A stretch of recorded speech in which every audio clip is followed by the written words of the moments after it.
Hey, real quick, before the show starts, if you could hit that subscribe button down below, it will go a long way to helping out the show so we can keep making college football shows every week, all year round. Welcome to the Solid Verbal. And now, Dan and Ty. Dan Rubenstein, welcome back, my great and good friend. Today is effectively a deep breath. Okay, We good. are taking a deep breath. We have been deep in the weeds. Yeah. When it comes to all things preview content, go back and listen to the intro to 2026. All 6 G6 conferences were covered in a 2-part podcast episode or group of episodes that we did a few weeks back. We're through the ACC, we're through the Big 12, and as luck would have it, maybe in our older and wiser years, we've learned a thing or two. We gave ourselves this episode, today's episode, to catch up on all things news. Because in the past, we've never been able to do that. Once we get into preview mode, we're plowing on through. This year, a little bit different. We're giving ourselves one episode to catch up on things worth catching up on. So welcome back. AKA, what's new with Pat Narduzzi, right? That's right. We needed a little bit more space to figure out what's new with Pat Narduzzi. This is a fun episode, as always. I like ketchup. I don't like the condiment ketchup, but I like ketchup. Staunchly anti-ketchup. I'm anti-ketchup. Sugary paste for children. I am very excited for this show because we have had media day conversations. We've had some updated news. We still have some ongoing situations with quarterback battles coming up as fall camp is about to open up here in the next few days, it seems, even with a kind of different schedule. The season seems to be starting later this year with just how Labor Day falls. But no, there's a lot in college football. The energy seems to be rising, and so I think it's a good moment to step up and have a conversation. It's not just the energy, Dan. I see the numbers. Oh, sure. Starting to tilt up and to the right. Things are starting to move here. People are starting to catch wind of the fact that, the season's about a month out or so. Welcome on in. If you're new here, please hit follow or subscribe. If you have yet to do so, we would encourage you to hit the button so that you don't miss any of our episodes. Of course, if you're not new here, if you have yet to leave us a star rating or a review on your chosen platform, all that stuff really helps. And, of course, some other oddball things that I should mention. Verballers.com, VERBALLERS.com. That's where you can go if you want to support the team, support what Dan and I do by joining up with our Patreon. You can check out some of the perks that we've got listed there if you're interested. And, of course, solidverbal.com/newsletter. We send out a free newsletter every Tuesday afternoon-ish. Yep. Written by our good friend Tyler, who does a marvelous job this week. He's talking about University of Texas, Dan. University of Texas. Last week was LSU. He's been making his way through some of these setups that he finds most interesting going into the 2026 season. So a lot in store. So not about the University of Texas tennis dynasty that has been maybe not dynasty, but they've been strong lately. Elliott, is it I was going to ask you, is it a dynasty? No, I want to say TCU won the national championship a couple years ago. Virginia's been strong. Wake Forest has been quite strong. So a lot of SEC, I will say. The SEC represents itself as a tennis conference, first and foremost, quite well on the hard court. That's terrific. Yeah. Well, no, he's not talking about that. He's talking about the football stuff that Got it. Our audience would care about. But, of course, free. solidverbal.com/ does a great job. Newsletter. Yes. All right. So on today's episode, as we hinted at the top, we wanted to give ourselves an opportunity to touch base on some of the news and some of the quotes and some of the things that we are tracking here that have gone on since we last hit go on a non-preview episode. It's been a couple weeks. There have been a few things that have bubbled up, but perhaps none more so than this one, Dan.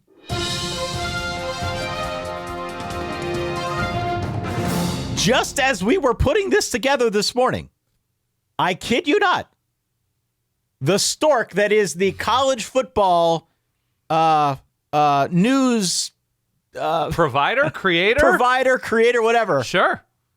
The stork dropped this story right in our laps. Mike Lombardi has been placed on leave by North Carolina, reportedly stemming from an HR complaint filed by a former front office employee. Mike Lombardi, of course, is the GM, or at least was the GM, for North Carolina. He was earning a base pay of $1.5 million per year to help construct that organization. He was the guy that Bill Belichick wanted to be the guy behind the roster construction efforts and otherwise whatever is going on in North Carolina. Yeah. This adds to, I think, the growing list of things that have been an unmitigated disaster since Bill Belichick got there. And perhaps none of us should be all that surprised that we had another North Carolina story bubble up here in the offseason or shortly before we officially get into the quote-unquote preseason. But Lord knows we had plenty of it last year with Belichick and his escapades, whatever we want to call it. Mm-hmm. And now this year we've got Mike Lombardi putting things, I guess, into a little bit more state of disarray, Dan. Just, I did kind of dabble in the North Carolina message boards to see what the reaction was like. Tell me. I saw our friend Andy Staples was tweeting out that he has never seen an announcement like this be met with such glee. I wanted to verify that, so I did a little bit of lurking on the message boards. Can confirm, even on Carolina message boards, there seemed to be a fair amount of grave dancing on this one. Didn't seem as though Mike Lombardi was all that much respected. A beloved figure in Chapel Hill. Yeah, no. We were not seeing that when we took a quick look around the North Carolina message boards. Yeah, it seemed like the reaction to even his hiring way back when and his reputation in the NFL as sort of a hanger-on to the Bill Belichick eras in the NFL, that he was kind of a tax. Like, you want to hire Bill Belichick? Well, here's his hand-picked general manager, his front office representation. I guess it's $1.5 million a year tax or something like that. And then when the first class or two in the portal and out of high school rankings, all that stuff was less than stellar. This year was improved.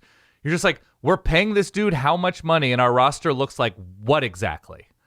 And with last year and the quarterback situation and the offense being a disaster and making a change after year one, all the stuff behind the scenes with Bill Belichick and Jordan Hudson, when we use the term boring, this is what we kind of mean. That, like, you just want a program that goes about its business quietly, that fills its roster, that wins games, that, doesn't have anything too bombastic about it, is growing, improving, and they still might grow and they still might improve. And maybe North Carolina is better off without Mike Lombardi behind the scenes.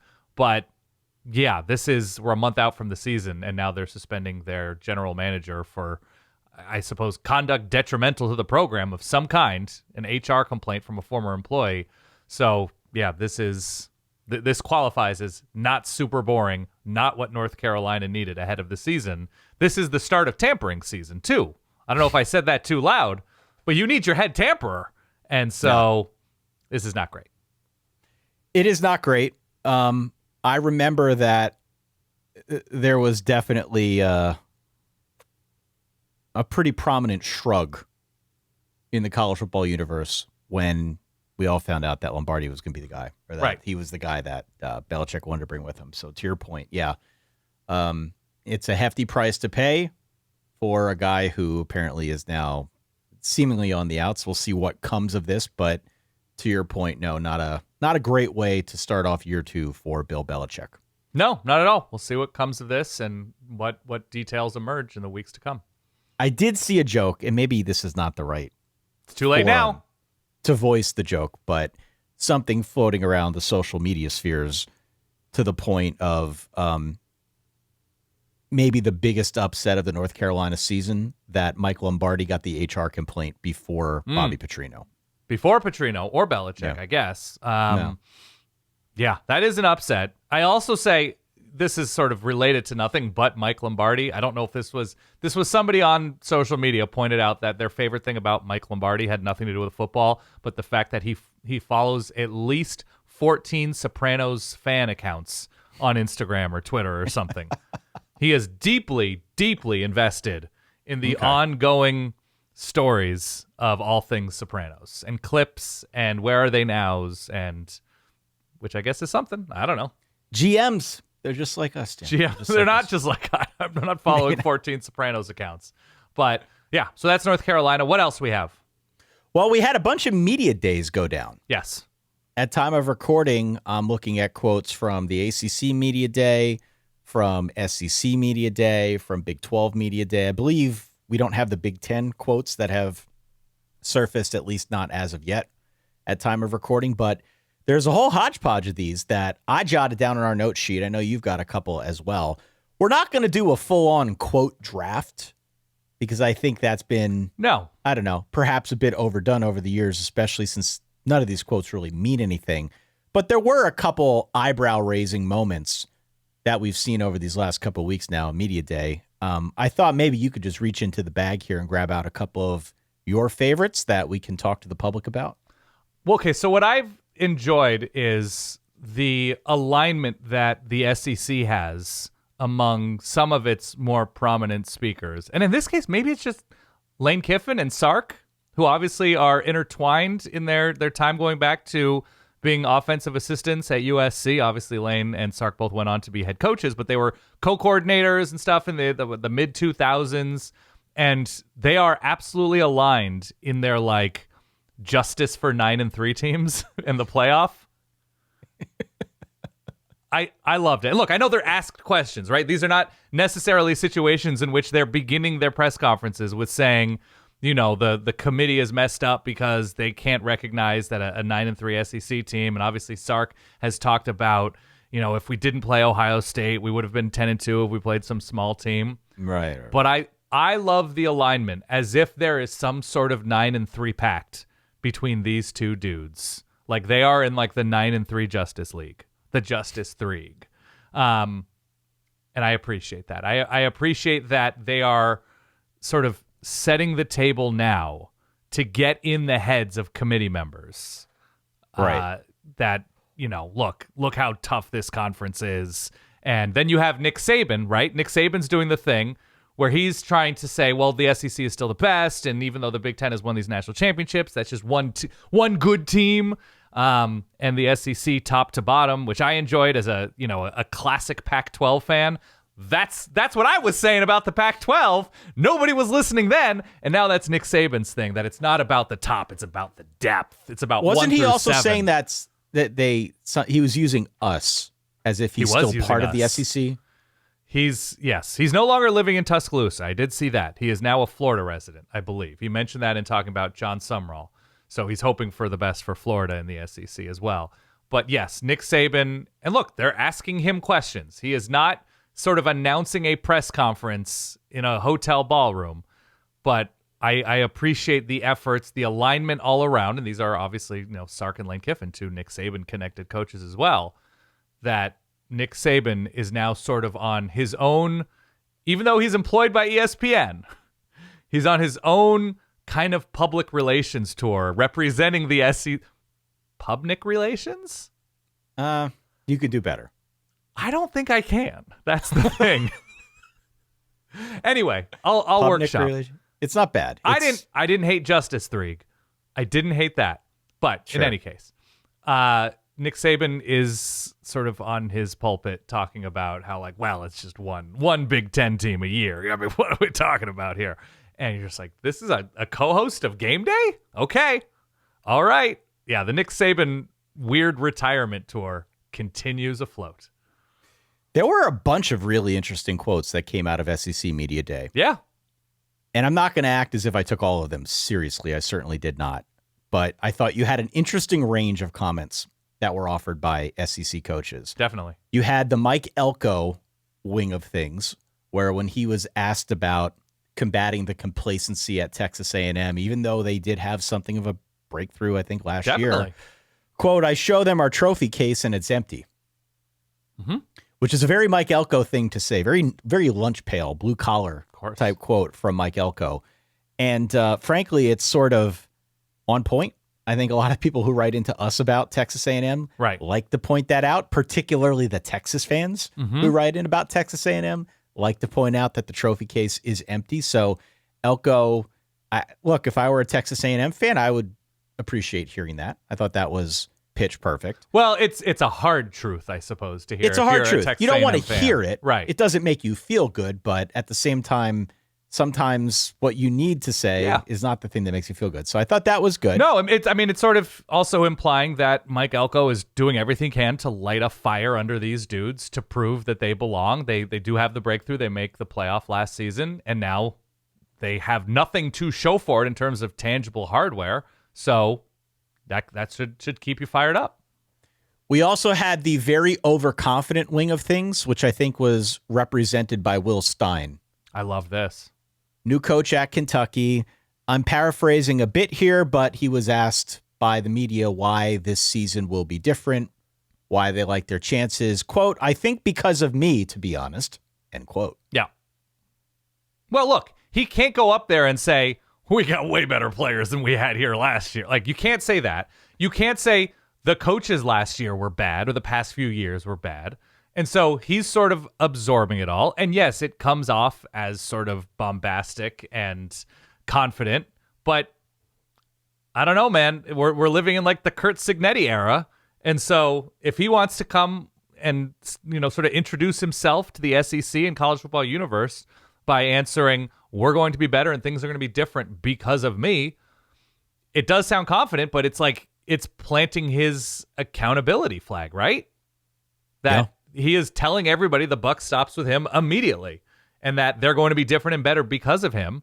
And if they're not different and better, well, we have the quote on record. Who's responsible for what Kentucky's going to be moving forward? I struggled a little bit in my head trying to power rank which coach I thought deserved the mantle for my favorite collection of quotes at Media Day. I was stuck between Lane Kiffin and Jon Sumrall. I think Jon Sumrall's the winner, but some other winners that came from Lane Kiffin. You talked about some of the other things that he mentioned. Quote, we're all going to die. That's just end fact. Quote. Fact check true. We are. You'll never guess what the question was about. It was about Ole Miss recruiting. Okay. He went on this tangent in which he cited a Hulk Hogan documentary that made him reconsider how much attention he is giving to criticism. Also, to give this more context, said that growing up, there were only two people he thought would never die, being Hulk Hogan and his dad. Monty, changed. Legend. And that's how he got to we're all going to die. So perhaps a bit introspective there from Lane. He also, I thought, tried to call out the fact that he basically flubbed the process of leaving for Ole Miss. Yeah. It's not a new thing in the Lane Kiffin universe for him to flub leaving one place to go to another. But he did say here that he wishes he would have gone in. And when he met with Keith Carter, just said, I've made the decision to go. Right. Instead of sort of dragging it out in the manner that he did. Lane also went on to talk a little bit more about recruiting. Speaking about the current NIL system, said, quote, it's not a real cap. It's not a hard cap. Correct. Basically called out the system, said it's fake, said the quiet part out loud. We all kind of know this. Right. But Lane never disappoints when it comes to giving you a quote. No, I appreciate both he and Pete Golding talk about how, I guess Pete Golding bought a house that Lane Kiffin owned, and Lane Kiffin said he was going to monitor Pete and via his Ring doorbell camera and how much he is or isn't recruiting, and I enjoyed all of that. But yes. Well, and Pete Golding also said that he persuaded Trinidad Chambliss and Kiwan Lacey to stay at Ole Miss and not follow Lane to LSU. Quote, they wouldn't piss on him if he was on fire, end quote. That was apparently the killer line that he cited. They're not wrong. They don't, those are no lies told. Good job by Pete Golding. Good recruiting job to get those two, get that backfield back. And that's what you're getting from Lane Kiffin. And then there were three things, not to cut you off here. I'm excited to talk about Jon Sumrall. There were three Sumrall bits that really jumped out to me. I'm ready. The first was him saying, quote, there's the power to, and then there's a couple behind that, and the Americans right there. What I took from that is he is basically putting the Big Ten and the SEC at the very top. Yeah, of course. Yeah. But I'm saying of course, that's what he is doing. Yes. I don't know if, to what degree I agree, but yeah. Right. Kind of lumping in the Big 12 and the ACC with the G6. Yep. Which definitely kicked up a little bit of dust around the internet. Yep. Then there was a situation where a reporter had their phone go off. Yeah, it was an alarm, I think, that went off, and the reporter was not even there, right? I think it was the I don't reporter believe so. not there. The phone was left behind. I think I saw this. And another reporter had to turn off the alarm. Something like that. Continue, though. You're right. Sumrall sort of launched into this little thing where he's like, you'd be kicked out of our team meeting. You're lucky I'm not going to throw this freaking podium right now. He did clarify later that he was just joking, as they often do. I watched the quote. He did not see, unless his joking face is different than ours, he did not seem like he was joking that much there. That dude was locked in, as I've said before, and I probably will say many times again. You could convince me that Jon Sumrall goes to a bar, drinks a little too much, and bites the head off a live bird. Mm-hmm. He just seems like he's got that intensity streak in him. I do not for 1 second believe he was actually joking about this. If nothing more, gave us something we could talk about in this episode. So for that, we are appreciative. A Will Muschamp for a new generation of Florida fans. And then the other Sumrall thing. Yeah. Much in the same vein as when Brian Kelly started doing yoga, the softer Brian Kelly years ago. Yeah. Did you happen to see, this wasn't a media day thing, but did you happen to see the quote from Jon Sumrall's wife to a sports reporter when the sports reporter asked him about other stuff that he's into? Oh, pedicures? Every 2 weeks goes for the pedicure, Dan. What do I say on this show, Ty? You're only as comfortable as your feet. Now, I do it in reference to comfortable socks, comfortable footwear. But listen, if that literally and figuratively grounds you, getting a pedicure and taking care of your feet, you can speak to this, the feet stuff more than most of us, I think, can, Ty. But, oh, man. I got all sorts of feet stuff going on, yeah. Oh, I'm not talking about that, Ty. You have thoughts on others' feet that I just... No. You have, basically, you've written... Okay, manifesto is too strong a word. Settle. But you have a Google document that I any cannot Google even document. begin to explain to people. No, I do not. I definitely do not. He's protesting way too hard, guys. Listen, good for Jon Sumrall. But the first quote had, when I watched that, and I agree with you, that made me think that the Jon Sumrall era at Florida is going to be A+ or F- with very little in between. That there is that like seeming screw loose, and I really hope for the benefit of Florida fans that it's in a good way. But yeah, this seems like a more of a wild card situation. And look, we're reading too much into a single quote and a single moment, and the highest pressure moment that he's had as the Florida coach to date.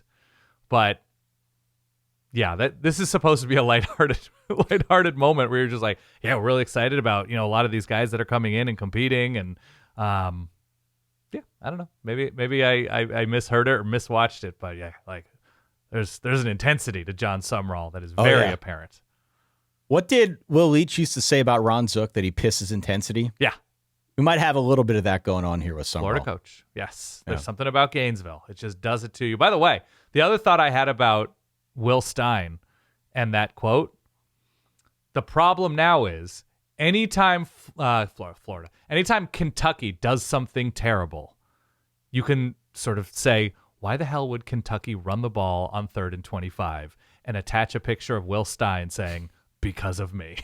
Yeah, where's it? Here, I have the sound now. Yeah, we're all trying to find the guy who did this. You know what I Exactly. mean? There you go. Shout out Tim Robinson. So, that's the downside. I saw some Ryan Silverfield stuff about how he's just like 5-1 against the other new coaches in the SEC, and he's sort of under the radar right now, which I think is how he'd like it. Some other quotes here from around college football, not just to dwell on the SEC. Please. Nard Dog, Pat Narduzzi, There we quote, this conference, he's referring to the ACC. This conference is better. It's better than the Big Ten. It's got more skill, end quote. Yeah. Okay. What do you think about that quote? It's got more skill. The conference is better, and he talked about how ACC teams, when they play in bowl games, when they play non-conference, that they always have a winning record. Here's my only issue. Everybody's entitled to their own opinion. If you feel like the ACC, top to bottom, or the top and middle, whatever, is stronger than the Big Ten, that's your opinion. I'm not sure I believe it. I think Miami acquitted itself super well last year, but if you're Pat Narduzzi, have your opinion. Puff your chest out, state your opinion. Also, Pitt lost to a 4-8 West Virginia team last year. Yes? Fact check true? Correct. That is correct, yes. Also, the Pitt Panthers, your beloved Pitt Panthers, Ty, Love the Pitt Panthers. nearly beat ECU in a bowl game this past year. I want to say they came very close in the last few years to beating Western Michigan, yes? Mm-hmm. So Pitt is right there as an ACC representative, handling its business outside of the conference in recent years. So I happen to not agree with that perspective, but I'm not sure he was the best messenger for that specific thought. I don't know, but I love him regardless. There was also that clip floating around the internet of him correcting whoever put the uniform on the Pitt mannequin. Yes. Did you see that? They had the strap for the shoulder pads over the arm instead of under the arm, and he sort of took the time to correct it. He was being lighthearted when he did it, but another guy who's very intense in his own right and increasingly more quotable, I think, as he gets older, which clearly we appreciate here on this show. Do I think it's better than the Big Ten? No, I don't. I mean, it might be more homogenous. I think the Big Ten is probably really good at the top and might be really bad at the bottom. And in between, it's sort of hit or miss. We haven't gone into our Big Ten preview yet. We'll do that on the next episode. I don't think it's a conversation. I don't think the ACC has a lot to stand on, and that's fine. And not all conferences are created equal, but yeah, there are some pretty good teams in the ACC, and it's a very exciting team to watch, a very exciting conference to watch. Yeah, I think there are more good teams. You think there are more good teams in the ACC? In the Big Ten. Oh, okay. There are more good teams in the Big Ten than the ACC. The ACC, I think the floor has risen. I hope. But I still don't think, I hope so too. I just thought we don't need to spend more time talking about this. I think you and I are both in agreement here. Narduzzi talking about this. I believe at one point, either in the Big 12 preview or just along the way as we were talking about things, you did mention the Julian Lewis quote from Colorado, quote, "I'm actually looking at defenses now." Yeah. Last year, we weren't really looking at defenses that much, end quote. I also noted that Brennan Marion, new Colorado offensive coordinator, offensive line-wise, we're better than we were at Texas, which, to be fair, Texas had a long stretch of not having offensive linemen drafted. Things have been corrected in Austin with regard to offensive line talent. We're bigger. We're more physical. This will be the best offensive line that I've ever had. Okay. That's a very popular coach thing to do, by the way. Well, usually it's even like, this is the most versatile offense. This is the most athletic group most athletic. It's always athletic. Most athletic. Now, athletic is the one that they go to. That's a classic Kyle Whittingham thing. Like, we lose 3 of our 4 guys in the secondary, but this might be the most athletic group I've ever been a part of. Why does he say that? Because he's kind of only seen them run sprints. Right? Wow, these guys seem fast. But yeah, and I think we have our concerns about the Colorado offensive line. We'll see. Brendan Marion very, very high on the Colorado offensive line, that he believes them to be the best offensive lineman he's ever coached. Any other quotes jump out to you? I don't have that many more. I know there were some from like Eli Drinkwitz. I had the one here from Rhett Lashley saying that Duke should have been in the playoff instead of a team from the Sun Belt, which of course is what an ACC representative is going to say. The big one here that I think garnered some headlines, it seems like it's sort of been washed over after a couple days through the news cycle, but Greg Sankey was asked about some conversations around the Big Two, in this case, the Big Ten and the SEC separating out from the NCAA. And Sankey just said, quote, "They're real," that there are real conversations going on right now. This, I guess, set against the backdrop of Congress trying to get some legislation through. It seems pretty bearish at the moment that any new legislation is going to be passed before the end of the year to throw the NCAA or whoever a lifeline here and give some real clarity as to what's allowable and what isn't. So it doesn't surprise me to hear that Sankey would say that these are real. I'm curious to hear what Tony Petitti has to say at Big Ten Media Days, because I'm certain he'll be asked something very, very similar. But this should come as a surprise to nobody who follows college football, who follows the show, because it feels like a lot has been building towards that.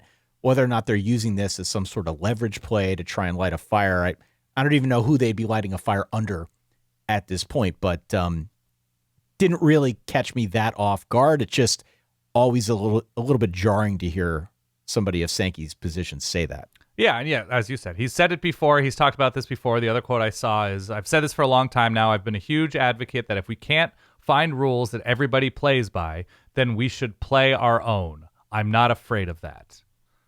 So that was, that was Kirby Smart in May. So just the sort of the SEC, towing the SEC line about breaking away. But yeah, you mentioned the Greg Sankey quote, and it's fine. I don't think there's anything wrong with what they're saying, that there is some sort of need for a centralized agreement with how the sport operates.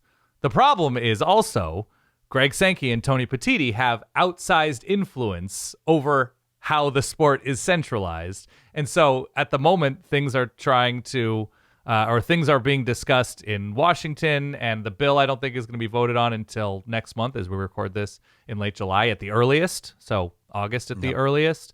And there's supposed to be new language written in that the SEC and the Big Ten will take less issue with, because they feel like the current language in the Protect College Sports Act is, that's what it's called, right? Protect College Sports, is unfairly targeting the SEC and the Big Ten for their outsized influence and power.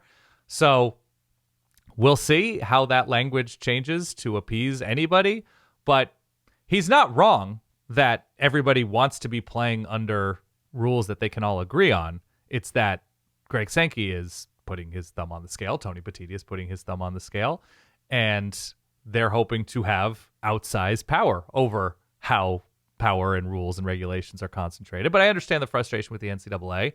I don't think the SEC breaking away and doing its own thing is good for anybody, but here we are. Well, at some point we're going to have a conversation about this, and it's going to be a little bit more real. Yep. It feels like so much has headed in that direction over the last 5 years or so that we'd simply be putting our head in the sand to not go there. And, he spoke about it publicly. It's not the first time. As you mentioned, Tony Petitti, I'm sure, is going to be prompted with a similar question and probably give a very similar answer. Whether that's some sort of leverage play to try and get the Big 12, the ACC, and others to go along with whatever they say, whether it's intended for an audience of government leaders and officials, you'd have to ask them specifically. Maybe the answer is all of the above. But, I tend to agree. I certainly know what our audience has said over the years, and I think it would be a huge bummer if we found ourselves in a situation where we've got two of the conferences splitting off and doing their own thing. But we have what? We have Big Ten Media Days this week. So we'll see what, if anything, comes out of that. The only other thing that I've jotted down here, Dan, is a handful of the quarterback battles that we are watching as fall camp in many places is set to open. So if you've listened to the ACC and the Big 12 previews that we've put out there, we've covered a fair amount of these already. At time of recording, I don't think we have gotten any great clarity on some of the ones that we have jotted down. I think we can make an assumption where some of these programs are going to go when it comes to QB1, but some of them have not been named official. And so with that leaves a little bit of room for speculation and at least wondering where they could go next. Of these here that you're looking at, I'm assuming on the same document if you've got it. Yep, I do. Which of these potential quarterback battles are you watching most closely? Which do you find the most interesting? We don't need to name them all because we've got, a dozen, 15, 20 of these on the list, but which to you are of most interest? The Tennessee one is pretty fascinating. I think the word is that I think Faison Brandon is ahead of George McIntyre. The freshman is ahead of the more experienced hand in George McIntyre. But just with the amount of success and developmental success that Tennessee and Josh Heupel have largely had, even when quarterback play wasn't incredible, like with Nico early on in his career, they made the playoff. He didn't take enough away to keep Tennessee out of the playoff, and there were other reasons Tennessee was able to secure that spot. But there's every reason to believe that quarterback development will continue in Knoxville. So I don't think there are huge expectations right now. We'll obviously get into this more when we do the Tennessee preview. But with the new defensive coordinator investing in some of the positions that they have in Tennessee, to see what a freshman can do if thrust into that position. Because as you remember, Nico was he redshirted his actual true freshman year. That's right. So this would be new for Tennessee, and so immense physical talent, obviously, within Faison Brandon. But that to me is probably the most interesting, seeing what a freshman can or can't do thrust into a major conference. I'm really interested in Arkansas. Yeah, and I'm not sure how much of a battle it is officially. If you kind of read the tea leaves and look at the depth chart, it's KJ Jackson against AJ Hill. I think it's going to be KJ Jackson, but the reason that I say I'm interested in this one, first off, these guys are both pretty big. Yeah. Like 6'4", 225, 230, somewhere in that neighborhood. So two big kids. What's funny, though, is, as you know, we have been keeping tabs on beat writers, team podcasts, things of that nature, just to try and get a feel for what's the vibe around a program. Yep. Arkansas is in a unique position this year because Arkansas has been pretty bad. Obviously made the coaching change going to Ryan Silverfield. And so I think both of us have been interested to see how that is taking shape and which direction they might go. KJ Jackson appears to be QB1. He's the projected leader as we're going into fall camp. But I have definitely taken note of the sentiment around those who report on Arkansas, where it kind of feels like a big old shrug. Yeah. Either a big old shrug as to whether it's going to work or a big old shrug about what happens if it doesn't. It feels as if there's potentially a lot riding on KJ Jackson. Mm-hmm. And I know that, at least based on some of the spring reporting, they like the fact that he wasn't forcing throws, that he's got enough arm talent where he's throwing into tight windows, that he's able to sort of move about the pocket and extend drives. But there's also this other side of that conversation where it's like, this guy is definitely not a proven anything. Yeah. And given that Ryan Silverfield's offenses tend to put a lot on the quarterback to make checks and that sort of thing, it's kind of a big old shrug. Like, either this is going to work really well or it's not going to work at all. And this could be a really interesting first season under Silverfield. Wherever you stand on Silverfield, this is one in particular. Not that quarterback is ever not a high leverage position, but I think in particular with the rebuild that Ryan Silverfield is trying to launch in Fayetteville, if the KJ Jackson thing doesn't work, that's like a really long conversation about what happens next. Yeah, and obviously Ryan Silverfield has had some quarterback success. Most recently, was it Seth Hennigan was there forever and was certainly of quality for Memphis. Won a ton of games. Last year was Brandon Lewis at Memphis, and he was okay. He was fine. He was decent, but he was not really changing the complexion in a big way of Memphis's biggest games. So he doesn't have that reputation as a coach, Ryan Silverfield, at least not yet.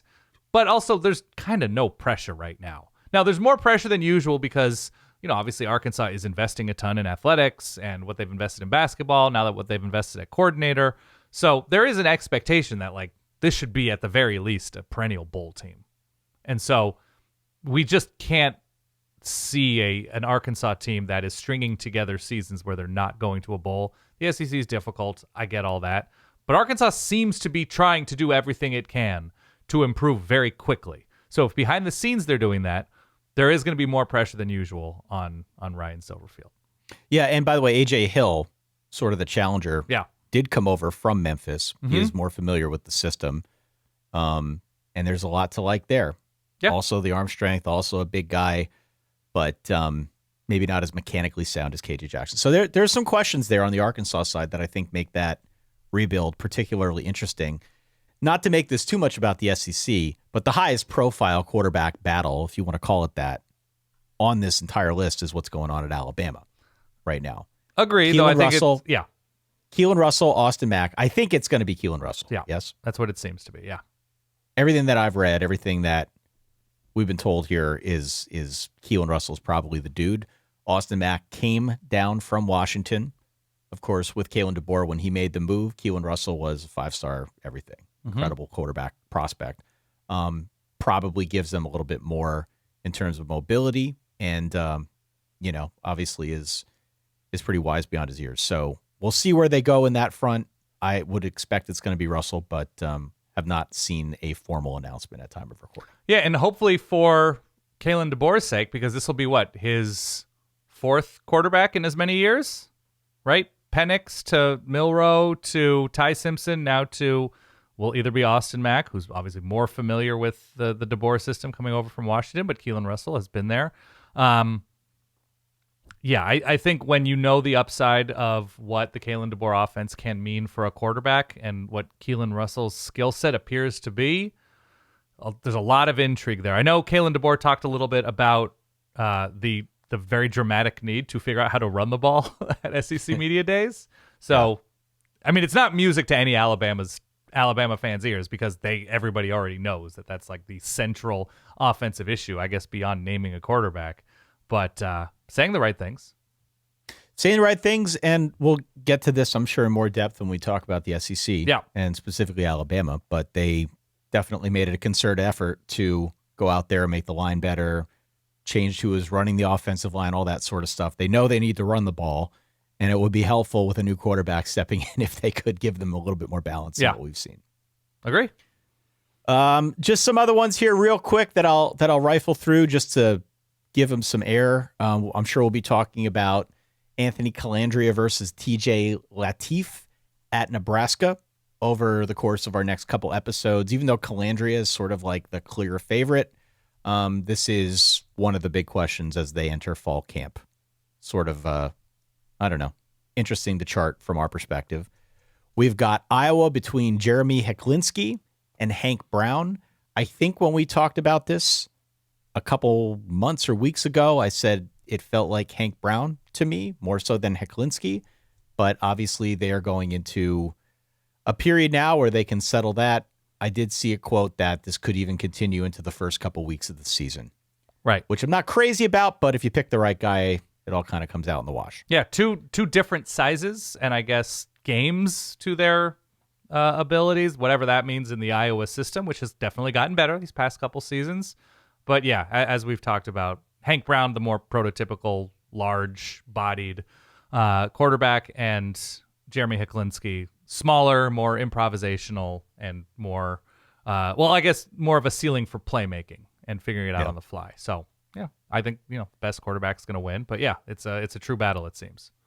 And then the only other one here that I'll mention, even though we've got a list of several others, Clemson's kind of interesting too. We I think are under the assumption that it's going to be Christopher Vizina. Yeah. But even though he seems to be in the lead for QB1, there has been this lingering question about Tate Reynolds. Tate Reynolds, much younger, obviously, but stepping into a spot now where if it doesn't work with Vizina, he would be positioned to take over. When we did our episode a couple months back with Andy Staples, our Sark Tank episode, we talked about Clemson. He brought up Tate Reynolds about how maybe that could change some of the calculus for him if he's trying to figure out how Clemson finishes this year. I think it's going to be Vizina. It wouldn't surprise me if we saw a little bit of Tate Reynolds, but Vizina to me at this point seems like he's the dude. Well, it was an interesting quote a couple weeks ago. I think it was Chad Morris talking about it, saying like, Dabo said it, and we agree. Christopher Vizina is the guy. He's going to start fall camp as the number one. And you're like, right. He's not the guy for the season. So it seems there's some degree of competition, even though Vizina's been sort of named ahead of him.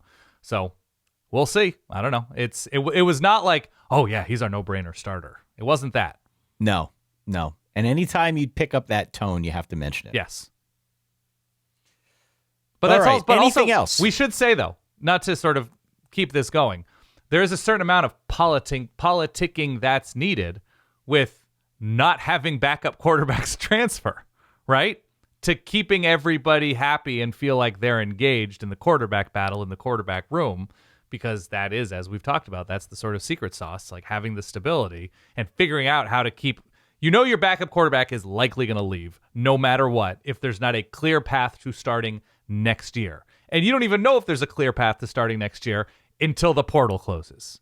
So that's why this is that season of like, we'll see. This is an open competition. Tampering season, baby. You called it. I know. But what I'm saying is this is also like open competition, quote unquote, season, because coaches are doing everything and coordinators are doing everything they can to keep players engaged and thinking that there's a path to them playing. Solidverbal@gmail.com, as always, is the email address. Yeah. If you've got anything you'd like to add to our conversation here, any news that jumped out to you, any thoughts we got right, got wrong, or need a little bit more texture, you can always write in and let us know your thoughts. We've had a bunch of people writing in as we've gone through our previews thus far. Appreciate the feedback. Truly, hit us up. Let us know where we're right, where we're wrong, what we need to do better talking about. We can only give about 10 minutes or so to some of these big national sides. Sides. You're so European, Ty. I got World Cup on the brain. I got it. We can only give so much time to all these teams. Otherwise, we're going to be here forever. So clearly, we can't cover it to the level, to the depth that some of you might expect as fans of specific teams. As we like to say, you'll always know your team better than us. But we do our part here to just make sure that the Verballerhood has the broad strokes of what to expect this season. So with that as sort of the framework, that is how we'll proceed through our next two power conferences. Next up is going to be the Big Ten. After that will be the SEC. The Sunday before Week 0 kicks off is when we'll do our official prediction special, which is sort of our annual opportunity to make ourselves look like a bunch of clowns. So we'll do that. We'll take that on the chin. Yep. We'll plant our flag about a month out, though. We'll be here before you know it. What I'm keeping track of, Ty, is it's not just about the people contacting us to tell us you're not high enough on our team, on my team, because you were concerned about their offensive line, you were concerned about quarterback, you were concerned about the secondary, but because they brought in XYZ, because the track record of this assistant, because, they were only so good last year, but they're going to be way better this year. Everybody can't have a 9-3 floor, okay? That's just, the math doesn't work out. So you have to figure out what you like better than what you don't like in various places within a conference. The other thing is, and I'm sure mathematically we're probably not super sound, but we try to be. The other thing is, I try to keep score of the people who are telling us that we're not as high as we should be on their team, but also the other people telling us we are far too high on other teams that they believe to be overrated. So I want to keep track of the underrated versus overrated emails and see where everybody lands, because we're getting a bunch in the email inbox and in the YouTube comments and Spotify comments, wherever else people have opinions. I appreciate that it's not just the you're not giving us enough love. It's just how dare you be high on Oklahoma State, Ty? How dare you, sir? Look at what Drew Mestemaker did, blah, blah, blah. Look at what they didn't do on the defensive side. So I'm good with all of it, but that it just sort of speaks to the emotion around all of this. One more time, solidverbal@gmail.com if you want to hit us up. If you've yet to do so, follow or subscribe. Leave us a star rating or review wherever you can. All that stuff really goes a long way. Verballers.com is our Patreon, where you can directly support the team, and solidverbal.com/newsletter if you want to sign up for the free Tuesday newsletter. We'll send them out more as the season gets a little bit closer, but for now, we're still going once a week to give you something of a primer as the 2026 college football season gets a little bit closer. Yes, absolutely. No, I'm excited for these last two conferences. Check out the previous conferences that we did. There's just going to be a lot of I hope this backup defensive lineman group works out and is a great rotation piece. I hope they're deeper than where there's so many new names everywhere that you fingers crossed. If you're rooting for a team, if you have a specific team, nobody feels good July 27th, and also everybody feels good. Everybody feels good. Yeah. All right. Why don't we leave it there? Thank you to one and all for downloading, for listening, for supporting what we do. On our next episode, we're going to kick things into gear with Big Ten Part 1, talk through contender tiers, storylines, the high-level stuff that you need to really wet your beak and get into Big Ten country. For that guy over there, Dan Rubenstein, for myself over here, Ty Hildenbrandt. Catch you all next episode. In the meantime, stay solid. Peace.